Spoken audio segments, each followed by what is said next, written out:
My name is Cole Miller, and I'm in the middle of getting a divorce. Across the table, my wife, Catherine Davenport, slides a document toward me. Sign it. Her voice is as cool and as sharp as her name, like the first frost of winter. I look down. The words divorce agreement in a bold, unforgiving font nearly blind me. Hot damn, it's finally here. The free trial of the billionaire lifestyle has officially expired. A wave of pure joy washed over me. But on the outside, I kept my face a perfect mask of tragedy, even managing to squeeze out a hint of sorrow. Me, Cole Miller. 3 months ago, I was just another corporate drone, losing my hair over quarterly reports. I went to sleep one night and woke up here in the body of a guy with the same name, living inside some kind of real-life drama series. The original Cole was a total simp who married into the obscenely wealthy Davenport family for love, only to be ignored by his ice queen wife, Catherine, and looked down on by her entire family. He ended up divorced and broke. Ahiao sobi story. But I'm not him. My life's philosophy can be summed up in 2 words: do nothing. For the past 3 months, I've played the part of the useless husband to perfection. I never caused Catherine a lick of trouble. My days consisted of eating, sleeping, and sunbathing in the garden. I was living the retirement I'd always dreamed of. And now, the plot had finally reached the grand finale, the divorce. I picked up the pen, my eyes scanning the terms of the agreement. A 3,000 square foot condo in Tribeca, a Porsche Panamera for running errands, and $50 million in cash. My hand trembled. Oh my God, is this a severance package or a freaking pension? Catherine Davenport is a saint. With this kind of money, I'll never have to work another day in my life. I'll buy a house with a huge backyard, grow tomatoes with one hand, raise chickens with the other. I'm gonna live like a king. I was so excited I almost snapped the pen in half, forcing down the urge to burst into song. I looked up at Catherine, my voice dripping with manufactured heartbreak. Kate, is there really no chance for us? If you're going to act, you go all in. I had to sell my undying devotion to her. That way, she wouldn't suspect a thing, and I could walk away with my jackpot and fade into blissful obscurity. Catherine was about to sign her own copy of the agreement. The hand holding the Mont Blanc fountain pen was elegant, with long, pale fingers. But after I asked my question, her hand froze mid-air. She looked up, and for the first time, I saw a flicker of confusion in those eyes that were usually coated in a permanent layer of ice. Huh, why'd she stop? Sign it. Just sign the damn thing and set me free. Don't look at me like that. You're making me blush. I mean, yeah, you're ridiculously beautiful and your figure is a 10 out of 10, but the sweet air of freedom is even more intoxicating. Inside, I was pacing like a caged animal. On the outside, my face was a study in desolation. I even managed to get my eyes to water a little. Catherine stared at me, her brow furrowing almost imperceptibly. She glanced down at the agreement again, as if checking something. What's to check? I read the fine print. It's all good. It's more than generous. I'm 100% satisfied. Come on, lady. I've got a raid scheduled with the guys this afternoon. You. Catherine finally spoke, her voice laced with uncertainty. You really want the condo, the car, and the money? My stomach dropped. Shit, does she think she's offering too much? Is she gonna back out? No way, I gotta fight for this. I immediately adopted the posture of a man who scoffs at worldly possessions, shaking my head in anguish. No, Kate, how could these cold, empty assets ever mend my shattered heart? I don't want any of it. I only want you. I punctuated the line with a deep, soulful stare that screamed, you just don't understand me. Come on, be moved by my genuine emotion. Then, out of guilt, you'll shove the money and the property at me. I'm a goddamn genius. Catherine's expression grew even stranger. A tiny crack appeared in her perfect, frozen facade.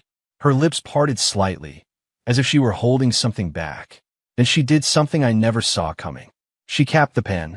Some of the terms in this agreement require further discussion, she said, standing up and looking down at me. The divorce is on hold. With that, she picked up both copies of the agreement, turned, and walked out of the conference room on her stiletto heels without a backward glance.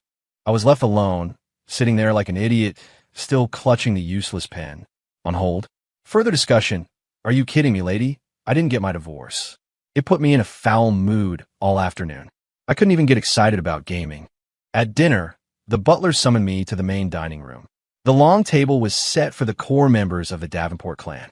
At the head sat my father-in-law, Arthur Davenport, a man who radiated authority without saying a word. Catherine sat beside him. Across from them was Catherine's brother, Leo, a condescending jerk who'd looked down his nose at me since the day I moved in. The second I sat down, Leo started in with his usual smarmy tone. Well, look what the cat dragged in. If it isn't our resident man of leisure. I thought you'd be too busy moping in your room to eat tonight. I ignored him and picked up my fork, ready to dive in. Starving. They have short ribs tonight, my favorite. Failing to get divorced is bad enough. If I can't even get a decent meal, life is truly meaningless. I speared a piece of braised short rib, popped it in my mouth, and closed my eyes in bliss. Seeing that I wasn't taking the bait, Leo doubled down. He slapped a folder onto the table, looking at Arthur like a dog expecting a treat. Dad, this is the preliminary proposal for the partnership with Apex Dynamics. Once we land this project, Davenport Corp's market share will increase by at least 5% over the next 3 years. Arthur picked up the folder and put on his reading glasses. Leo shot a smug look in my direction, his eyes saying, "See that, you useless freeloader? That's the difference between you and me." I kept my head down, focusing on my ribs. Apex Dynamics. I remember hearing about that company back in my old life as a corporate drone. The CEO is a classic fail son, coasting on his family's connections and talking a big game. The company's a mess internally, and their financials are pure fantasy. Partnering with them is just asking to get screwed. I chewed thoughtfully, my inner monologue running wild. This Leo guy looks the part, but his business instincts are terrible. This proposal is full of buzzwords. Next-gen energy, AI integration. Does Apex even have the tech for that? More likely, they're just trying to scam the Davenports out of some investment capital before they skip town. Sheesh, this family. Aside from my wife being a smoke show, none of them seem to be playing with a full deck. As I was enjoying my silent roast, I felt a pair of eyes on me. I glanced up and met Catherine's gaze. She was watching me quietly, an inquisitive look on her face. My heart skipped a beat. What's she looking at me for? Is my chewing too loud? No way. I'm eating these ribs with aristocratic grace. I quickly put down my fork, wiped my mouth, and sat up straight, affecting the air of a perfect gentleman. Just then, Arthur finished reading the proposal and nodded. Leo, this looks promising. It's an ambitious plan. Leo practically preened. Of course, Dad. I pulled several all-nighters on this. Arthur was about to say more, but Catherine suddenly spoke up. I don't agree with this proposal, Leo. In an instant, every eye in the room was on her. Leo's face darkened. What do you mean, Kate? You haven't even read it and you're shooting it down. Catherine's voice was level, but carried an undeniable authority. Apex Dynamics doesn't have the resources to handle a project this size. Their financial situation is also unlikely to support the initial investment. I suggest we conduct a full due diligence report on Apex, paying special attention to their cash flow and technology patents. The points she made were almost identical to my silent criticisms. I was floored. Whoa, is that a coincidence? Or is my wife actually a business prodigy who saw right through the bullshit? Leo was speechless, his face turning a blotchy red. Arthur considered for a moment, clearly seeing the wisdom in his daughter's words. He looked at Leo. Catherine's right. Let's not rush this, Leo. Do what she said. Dig into Apex's background. Dad, Leo protested. That's final, Arthur said, leaving no room for argument. Leo shot me a death glare, as if this were somehow my fault. I blinked innocently. Why are you looking at me? I didn't say anything. Still, nice one, wifey. You almost let this moron bankrupt the family. Looks like you're the only one holding this place together. My mood improved dramatically, and I helped myself to another short rib. As a reward, I mentally dedicate this, the largest piece, to you. I happily popped the rib into my mouth. Across the table, Catherine took a sip of water. I thought I saw the corners of her perpetually tense mouth curve upward, just for a second. Must have been a trick of the light. Ice queens don't smile. Having his proposal shot down made Leo hate me even more. He was convinced I'd been bad-mouthing him to Catherine. The next day, he cornered me in the garden. Cole, what right do you have, a freeloader, to stick your nose in company business? He snarled. looking like he wanted to throttle me. I was squatting on the ground, watching a line of ants march, and didn't even look up, stick my nose in. I can barely be bothered to lift my feet, let alone my nose. Dude, do you have a persecution complex or something? I warned you, he seethed. Stay away from Catherine. Don't think you can just leech off this family forever. A loser like you will be kicked to the curb eventually. I sighed, stood up, and dusted off my hands.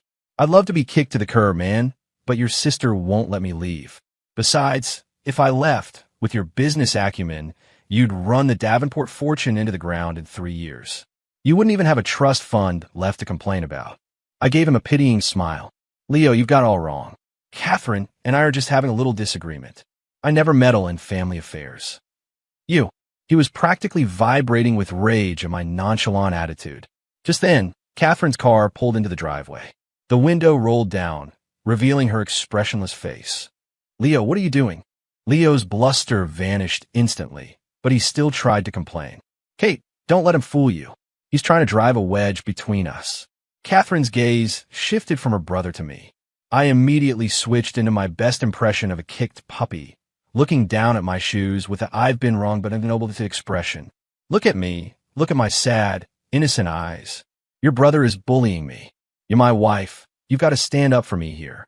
Catherine was silent for a few seconds before speaking to Leo. Get in the car. We're going to the office. Dad wants you to compile all the files on Apex Dynamics. Was she defending me? Leo reluctantly got in the car. Before it drove off, he shot me a "you just wait" look through the window. I gave him a bright, sunny wave in return. Have a great day, moron. I cheerfully returned to my room, ready to resume my grand project of doing nothing. That afternoon, the butler brought me afternoon tea. A delicate china plate held a few slices of tiramisu and a cup of pour-over coffee. Mr. Miller, Mrs. Davenport specifically requested the kitchen prepare this for you, the butler said respectfully. I froze. For me? What did hell freeze over? In 3 months of marriage, she's barely even looked at me. Today she defends me and sends me fancy cake. I took a bite of tiramisu. Wow, that's good. Sweet, but not too sweet. Melts in your mouth. Maybe my wife isn't so heartless after all. Could it be that her conscience is bothering her? Maybe she feels bad about trying to buy me off for a measly $50 million and wants to make up for it with pastries? I mused happily as I ate. If I get afternoon tea every day, maybe I can put off the divorce for a little while. Meanwhile, in the top-floor office of Davenport Corp., Catherine stared at the due diligence report her assistant had just delivered, her brow furrowed. The report confirmed her every suspicion. Apex Dynamics was a shell company drowning in debt. The so-called next-gen tech patents were non-existent. If she hadn't stopped the deal, the Davenports would have taken a massive hit. Her assistant spoke quietly. Ms. Davenport, how do we know something was wrong with Apex? Their financial statements were flawless. Several top accounting firms didn't see any red flags. Catherine picked up her coffee, her gaze drifting out the window. How did she know? She didn't. It was just that yesterday, at the dinner table, when Leo presented his proposal, a series of voices had popped in her head. Apex Dynamics. The CEO is a classic fail-son. Their financials are pure fantasy. The words were as clear as if someone were whispering in her ear. And the source of those words was her husband, the man who had been completely absorbed in devouring a plate of short ribs, looking for all the world like he didn't have a care in the world. At first, she thought she was hallucinating from stress. But then this morning, in the garden, she'd heard it again. Dude, do you have a persecution complex or something? If I left with your business acumen, you'd run the Davenport fortune into the ground in 3 years. The commentary was sharp, accurate, and strangely amusing. She looked at the 2 unsigned divorce agreements on her desk. Cole's signature line was still blank. Her own signature was stopped, half-finished. Catherine picked up the Mont Blanc pen, twirling it between her fingers. Maybe this divorce wasn't so urgent after all. This man was turning out to be far more interesting than she'd ever imagined. The crisis at Davenport Corp didn't end with the exposure of Apex Dynamics. A much bigger problem was heading their way. Apex's parent company was owned by the Hamiltons, another one of the city's powerful families. Rejecting Leo's proposal was a public slap in the face to them. Ethan Hamilton, the family's sole heir and a notorious shark who always wore a smile, showed up at Davenport Corp in person. "Catherine, I hear you're not satisfied with my company's proposal?" Ethan said, sitting across from her with a grin that didn't reach his eyes. The atmosphere in the boardroom was thick with tension. Leo sat with his head down like a chastised schoolboy. Arthur's face was grim. Under immense pressure, Catherine's voice remained steady. "Ethan, business partnerships are about mutual benefit. After evaluating your proposal, we deemed the risk to be too high." "Risk?" Ethan chuckled.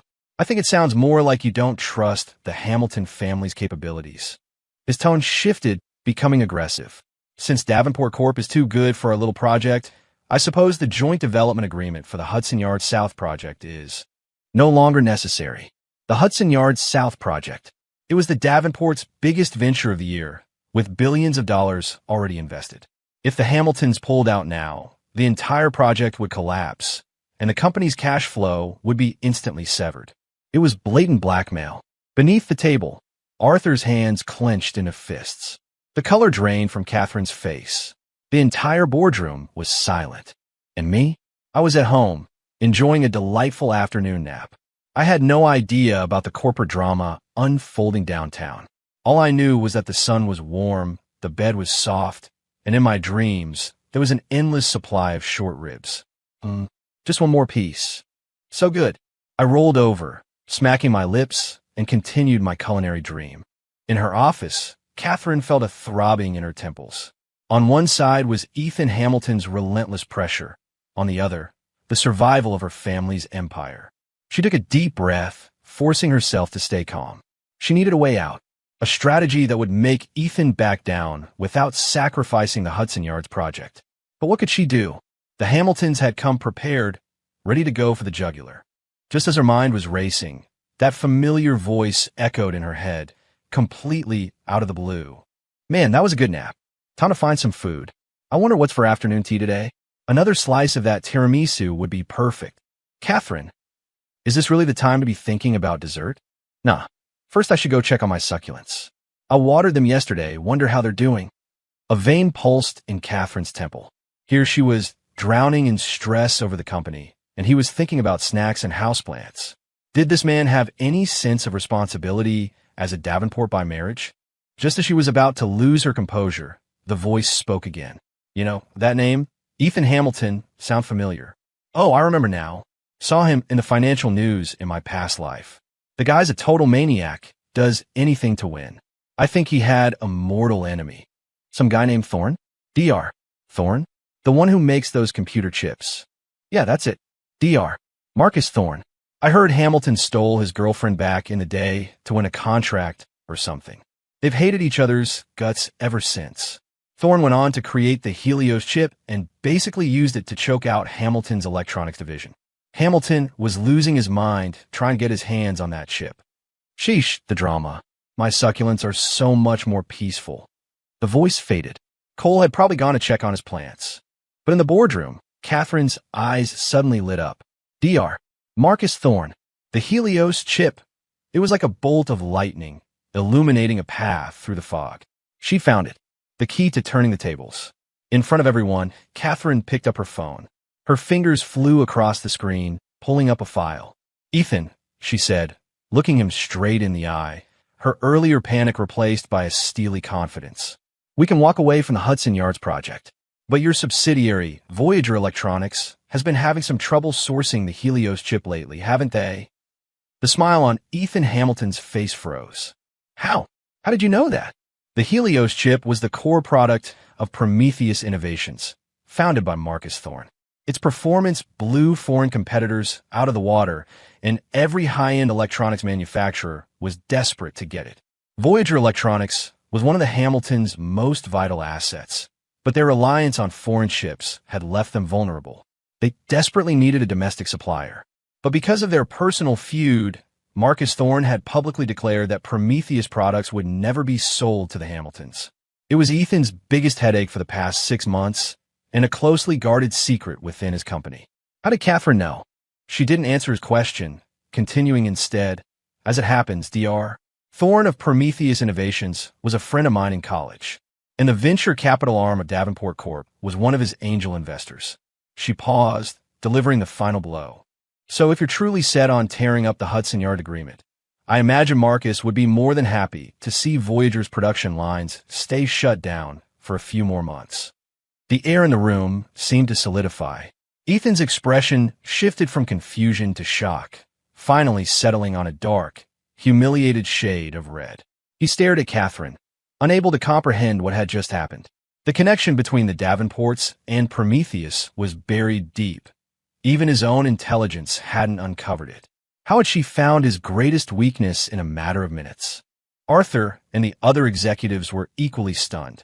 They had no idea their company had invested in such a game-changing startup. Only Catherine knew the truth. Just moments ago, she had plucked the names Marcus Thorne and Helios Chip from Cole's inner monologue. She had immediately had her assistant search the company's investment portfolio and, sure enough, found a relatively small angel investment made 5 years prior to a Prometheus Innovations. She had approved the funding herself, but had forgotten about it amidst countless other projects. Cole had reminded her. The man who did nothing but eat, sleep, and tend to his succulents had, in the most bizarre way imaginable, handed her the key to saving the entire company. After a long, tense silence, Ethan Hamilton finally folded. "Well played, Catherine," he bit out. "We'll continue with the Hudson Yards project. I look forward to our continued partnership." He and his team left the boardroom in a humiliated retreat. The crisis was over. The room erupted in cheers of relief. Arthur walked over to his daughter and clapped her firmly on the shoulder. "Catherine, you did it. You saved the company again." Leo looked at his sister with a complex mix of jealousy, resentment, and utter defeat. But Catherine ignored the praise. She walked past the celebrating executives to the window, her gaze fixed on the small garden below. In a corner of the garden, a man in casual clothes was crouched on the ground, carefully misting a row of succulents with a small spray bottle. The sunlight cast a warm, golden glow around him. His profile looked surprisingly gentle in the afternoon light. Catherine watched him, his chaotic inner thoughts echoing in her mind. "Whoops, is that leaf turning yellow? Too much water, maybe? This one's called a bear paw. It's so fuzzy and cute. Way cuter than those old sharks in the boardroom. What's for dinner tonight? Short ribs again, or maybe a steak? Decisions, decisions." A clear, genuine smile spread across Catherine's face. Was this man a master strategist hiding in plain sight, or just the luckiest damn fool on the planet?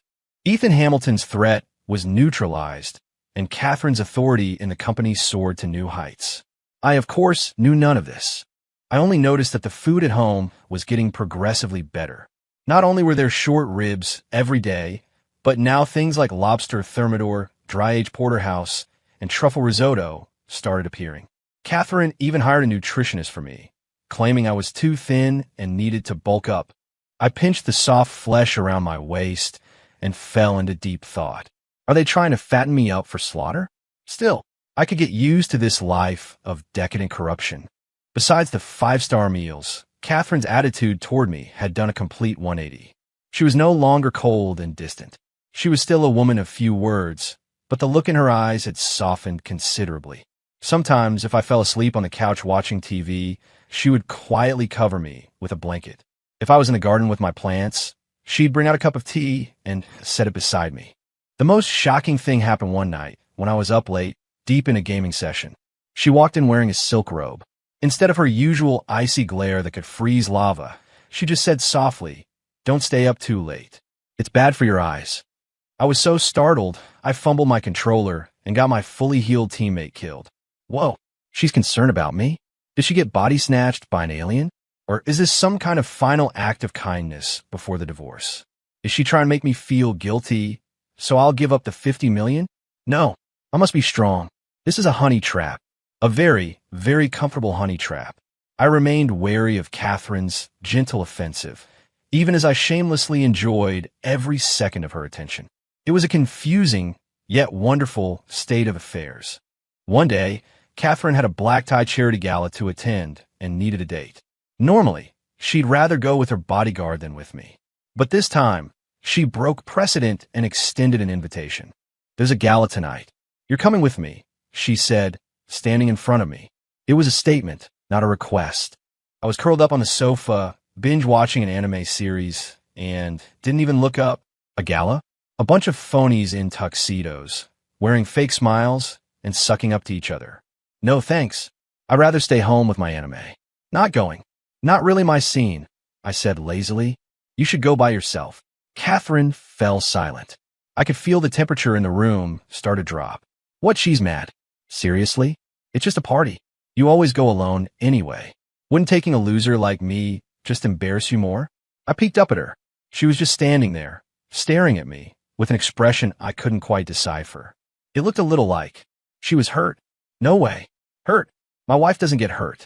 I started to feel a little uneasy. Just then, that soft, melodic voice echoed in my head again. Ethan Hamilton will be at the gala tonight. He'll definitely try to cause trouble for you. I can't handle him by myself. Wait, that wasn't my inner voice. That was Catherine's? I shot upright, staring at her in disbelief. I could hear her thoughts. Since when? I stared at her, dumbfounded. She stared back. The air between us crackled. Her inner monologue continued. Why won't he come with me? Is he still angry about the divorce? Was I too harsh that day? He looked so heartbroken. He must still care about me deep down, right? He's just using this carefree attitude to hide how hurt he is. Me, lady, your imagination is working overtime. I wasn't heartbroken. I was terrified you were going to stiff me on the settlement. How do I ask him for help? Should I just tell him I need him? No, that's too pathetic. But I really don't want to face that shark, Ethan, alone. Listening to her internal turmoil, her vulnerability, I felt my resolve soften. Whatever. It was just one stupid party. I could treat it as a field trip for free food and drinks. I sighed and hauled myself off the sofa, stretching. All right, fine.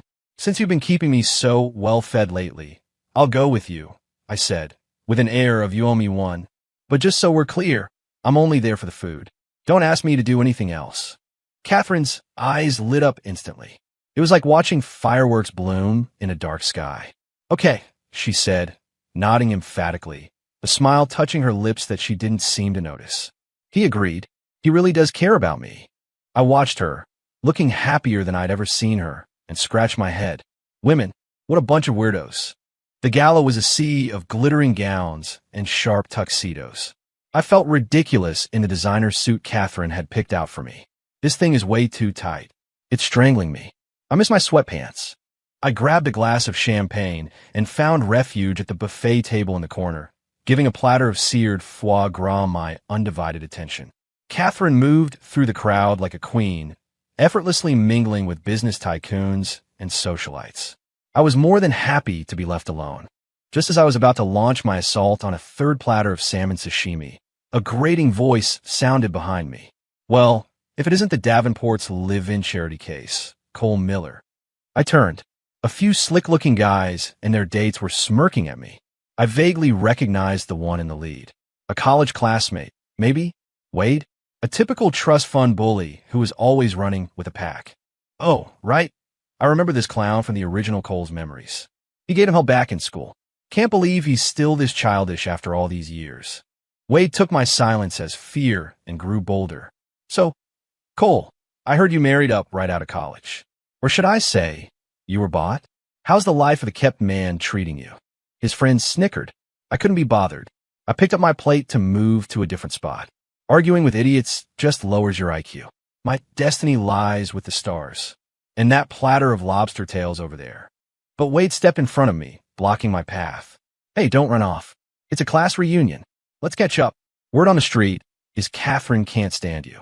Surprised, she let you out of your cage tonight. Are you her designated driver? His insults were getting more pathetic. I was starting to get annoyed. Before I could say anything, a cool voice cut through the air. Wade, your mouth is as foul now as it was in college. Catherine had appeared at my side, her gaze fixed on Wade like a hawk spotting a rat. The smirk on Wade's face vanished. He clearly hadn't expected the legendary Ice Queen, who supposedly despised her husband, to actually come to his defense. "Okay, Catherine," he stammered. "My husband prefers his privacy," Catherine said, her tone quiet but heavy with menace. "If you can't control your mouth, I'd be happy to have your father remind you what manners are." The color drained from Wade's face. His family's small company depended on Davenport Corp for half its business. One word from Catherine could ruin him. I'm sorry, Catherine. I'm sorry, Cole. I've had too much to drink. I was talking nonsense. Wade bowed repeatedly before grabbing his friends and practically running away. The onlookers quickly dispersed. Soon, it was just the two of us in the corner. I looked at her, feeling a strange mix of emotions. I can't believe she'd offended me. It's kind of embarrassing to be protected by a woman, but it doesn't feel half bad. Catherine looked at me, and her own thoughts flooded my mind.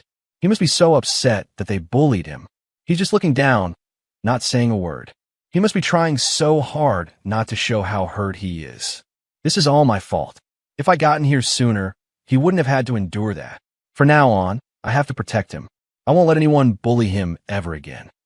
Listening to her almost maternal monologue, my eyes started to twitch. Lady, I'm not hurt. I'm just worried someone's going to get to the lobster before me. I cleared my throat, deciding to speak before she could write a whole tragic backstory for me in her head. Thanks. Catherine shook her head. She reached out and, with a natural, easy gesture, straightened my slightly crooked tie. Her fingertips were cool, carrying a faint, pleasant scent. They brushed against my Adam's apple. My whole body went rigid. A strange jolt like static electricity shot from my neck to my toes.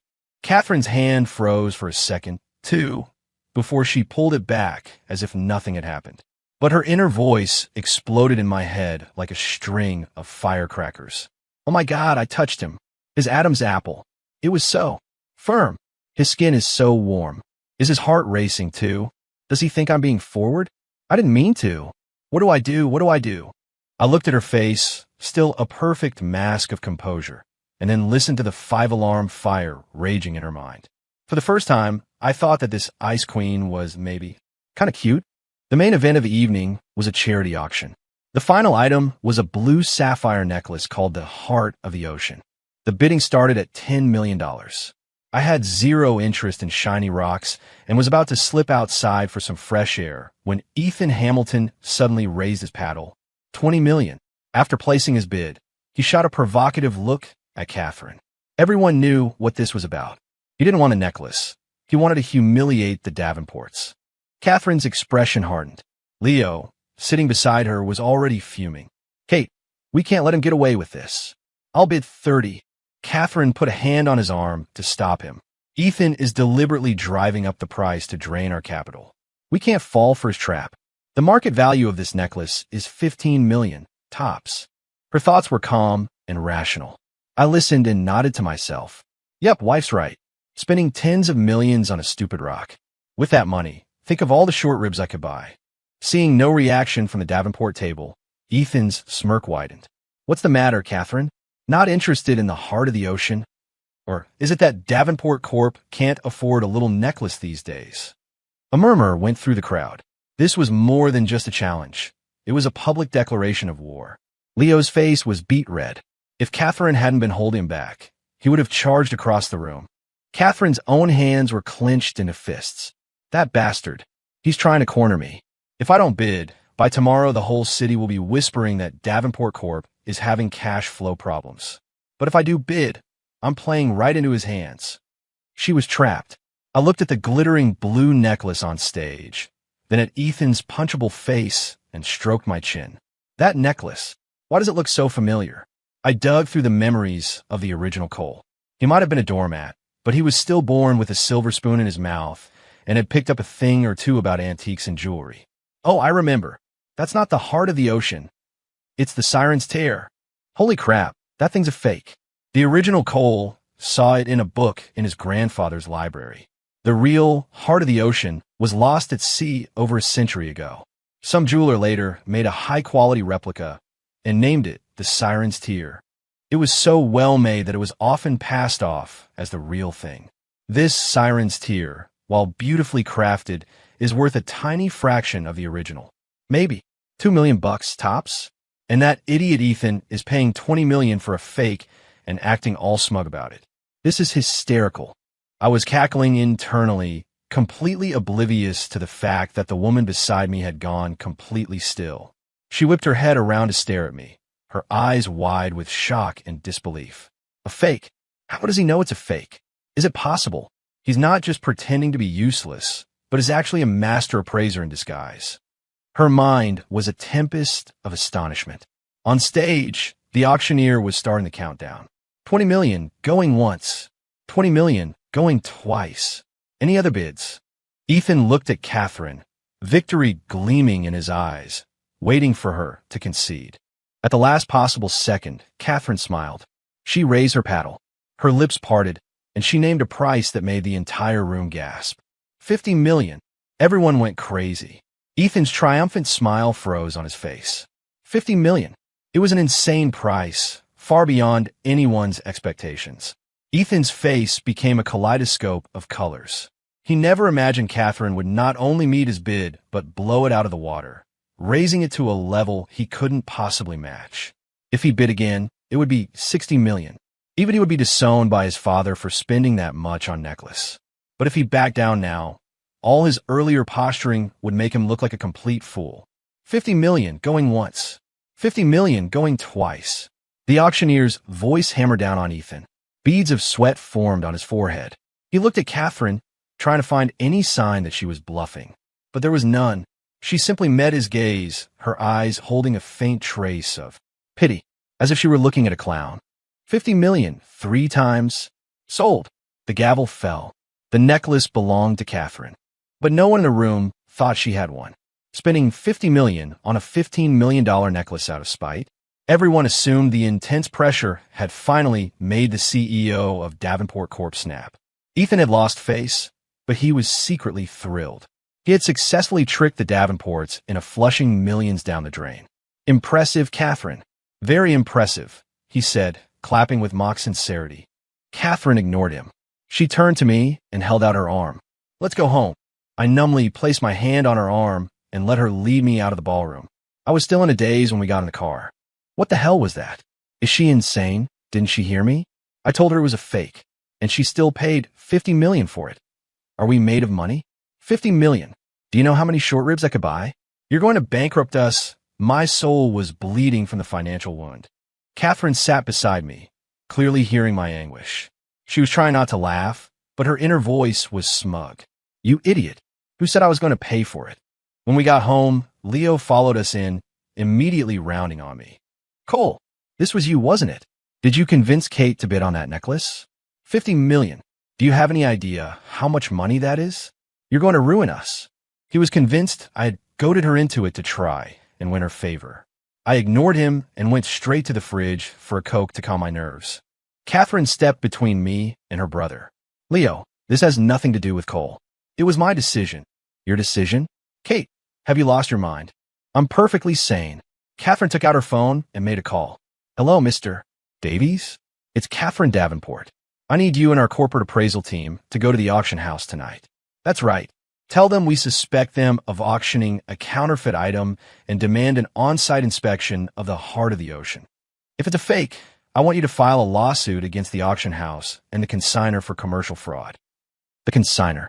Everyone knew the necklace had been consigned by a distant relative of Ethan Hamilton, which meant it was really him. Leo was stunned. A fake? Kate, how did you know it was a fake? Catherine glanced at me, her look full of meaning. I have my sources. Then she made another call. Hello, Marcus. It's Kate. Yes, I need a favor. I want you to leak a story to the financial press. Ethan Hamilton has been desperately trying to buy an alternative to your Helios chip, and he just spent a fortune on a batch of defective product from overseas. Yes, now, the sooner the better. She hung up. The living room was dead silent. Leo stared at his sister as if he'd never seen her before. It was a brutal, elegant 1-2 punch. First, use the counterfeit claim to drag Ethan and the auction house into a credibility crisis. Then, leak the story about his Chipgate scandal to tank the Hamilton stock price. She wasn't just returning the humiliation Ethan had intended for her. She was multiplying it by 10 and sending it right back at him. And it all started because I looked at Catherine, sitting calmly on the sofa, commanding her forces like a general. Damn, my wife is a total badass. Events unfolded exactly as Catherine had planned. The next morning, 2 bombshells hit the financial world. Scandal rocks art world. Prestigious auction, house accused of selling counterfeit, heart of the ocean. consignor linked to Hamilton family. Voyager Electronics in Chipgate crisis. Hamilton Corp stock plummets at opening bell. The Hamilton family was in chaos. Ethan was buried, dealing with furious shareholders, aggressive reporters, and federal investigators. He never dreamed that the trap he had set for the Davenports would end up burying him instead. And Davenport Corp emerged from the fray with its reputation stronger than ever. Everyone was talking about Catherine Davenport's ruthless tactics and brilliant foresight. In the Davenport living room, Arthur was reading the paper, beaming. Excellent. Absolutely excellent. Catherine, you played that beautifully. Leo was completely humbled, looking at his sister with newfound respect. Kate, I really underestimated you. Catherine just gave a small smile. She picked up a cup of tea and walked out to the garden, where I was watering my succulents. Busy, she asked. I said, not looking up. This little pink one looks like it's about to flower. Nice. The world outside is full of drama. My little garden is the only sane place left. Catherine watched me, a hint of amusement in her inner voice. This man turns the entire business world upside down and then acts like nothing happened, worrying about whether his plan is going to bloom. What kind of person is he really? She handed me the cup. Here, drink this.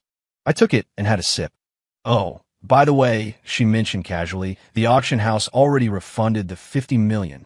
They also paid us an extra $10 million in damages. My hand, holding the watering can, paused. What? We got the money back. And an extra $10 million on top. So I was worried for nothing. Wait, that means our family is even richer now? I felt my retirement plan solidify even further. I looked at Catherine and said, with genuine admiration, Kate, you're amazing. It was the first time I had ever complimented her so sincerely. Catherine froze for a second. Then a lovely blush spread across her pale cheeks, all the way to the tips of her ears. He complimented me. He called me Kate. He really does have feelings for me. Seeing the rare, shy expression on her usually stoic face, my heart did a weird little flip-flop. Strange. Why is she blushing? Although, she looks pretty good when she blushes. The crisis with the Hamiltons ended when Ethan's father came to our house to personally apologize. The Davenports not only emerged unscathed, but, through a deeper partnership with Prometheus Innovations, had secured a foothold in the tech industry, brightening the company's future immensely. And I, the secret mastermind behind it all, continued my simple, unglamorous life. Except, things between me and Catherine had changed. We were no longer like two strangers living under the same roof. She started memorizing my favorite foods, having the kitchen prepare something new for me every day. She'd join me in the garden, helping me water and weed. She even started pulling up a stool to watch me play video games for hours on end.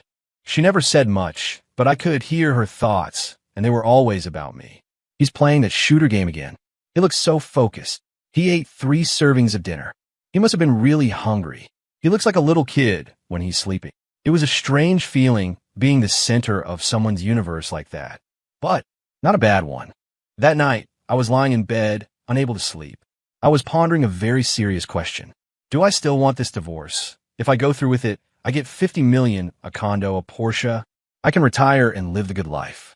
If I don't, I get Catherine. I get amazing food every day, warm blankets, and an ice queen who blushes whenever I say something nice to her. I ran a hand through my hair in frustration. This is a tough one. As I was wrestling with my dilemma, the bedroom door opened. Catherine walked in, wearing her silk robe. She came over and sat on the edge of my bed. Can't sleep? She asked. Yeah. What you doing in here? It's the middle of the night. A man and a woman, all alone. I instinctively scooted further away from her. Catherine saw the movement, and her inner voice was tinged with hurt. He's still avoiding me. Is he still thinking about the divorce? She was quiet for a moment, then she pulled something out from behind her back. It was the divorce agreement, the one I thought she had destroyed. My heart sank. So this is it, the moment of truth. She placed the agreement and a pen in front of me. Cole, she said, her voice trembling almost imperceptibly. I'm going to ask you one last time. Are you absolutely sure this is what you want? I looked at the papers, then at her. Moonlight streamed through the window, illuminating her face. Her eyes reflected the moon, and they reflected me. I could hear her screaming inside her own head. Don't sign it. Please don't sign it. Tell me you don't want to leave. Tell me you love me, even if it's a lie. If you don't sign it, I'll do anything for you. My heart felt like it had been slammed by a sledgehammer. It ached. I picked up the pen. As Catherine watched with eyes full of despair, I uncapped it. Then, right in front of her, I ripped the $50 million agreement clean in half, then into quarters, then eighths, until it was nothing but a pile of scraps. I tossed the confetti into the trash can, then looked up at her and said, very deliberately, "Did you hear my answer?" Catherine was stunned. She stared at me, her eyes instantly welling up with tears. The next second, she threw herself at me, wrapping me in a fierce hug. I heard it, she sobbed, her voice full of joy. "I heard you. He said he doesn't want to leave. He said he wants me more than $50 million. He said he loves me." I was being slightly crushed and patted her on the back. Lady, my final thought was clearly, I'm hungry. I could really go for a midnight snack. Oh well, whatever makes her happy. From that night on, my life became truly heavenly. Catherine treated me so it was almost obscene. I was upgraded from the guest room to the master suite. My alarm clock was replaced by the smell of breakfast cooking. Catherine insisted on making it for me herself, even if her cooking was an acquired taste. How is this egg burnt on one side and raw on the other? Did she forget the salt in this oatmeal? Or did she use sugar by mistake? I would provide a running commentary of silent complaints while smiling and eating every last bite. Delicious. Really? She'd ask, her eyes full of hope. Really? Terrible. Really? I'd nod emphatically, and then I'd hear her heart fill with joy. He loves my cooking. I'll have to try even harder tomorrow. Me? Oh well. You make your bed, you lie in it, and you eat the questionable breakfast your wife makes for you. Life continued in this strange, sweet rhythm of me silently complaining and her happily misinterpreting everything. Leo stopped glaring at me all the time and even started coming to me for life advice. Hey Cole, how do I become like you? So enlightened, so detached from material wealth. I was lounging on a chaise in the garden, and I opened one. I had to look at him. Enlightened? Detached? No, I'm just lazy. I yawned and gave him one piece of advice. Sleep more. Leo nodded thoughtfully and left. I later heard he actually slept for 3 days straight, and Arthur nearly grounded him. One afternoon, Catherine and I were cuddled up on the sofa, watching an old movie. The sun was warm. A gentle breeze was blowing. I was starting to drift off. Catherine, resting her head on my shoulder, suddenly whispered, "Cole, are you happy?" I answered with my eyes closed, my voice lazy. Happy. Of course I'm happy. I'm rich, I'm retired, and I've got a beautiful woman in my arms. This is literally everything I've ever wanted. I was basking in my good fortune when I felt the head on my shoulder shift. Catherine's ear did just twitch, like a cat that had heard a strange noise. An absurd, terrifying thought shot through my mind, making the hair on my arm stand up. Slowly, very slowly, I opened my eyes. I looked at her face, so close to mine. As a test, I thought one word very clearly in my mind. Kate. Her eyelashes fluttered. You can. Hear me. Everything I'm thinking. You know it all. Catherine slowly lifted her head and met my horrified gaze. And on her face, which was usually a perfect, emotionless mask, was a brand new expression. A guilty, pleading, deeply awkward smile. The air froze. My mind went completely blank. I'm screwed. My perfect, lazy life is about to get a system update. And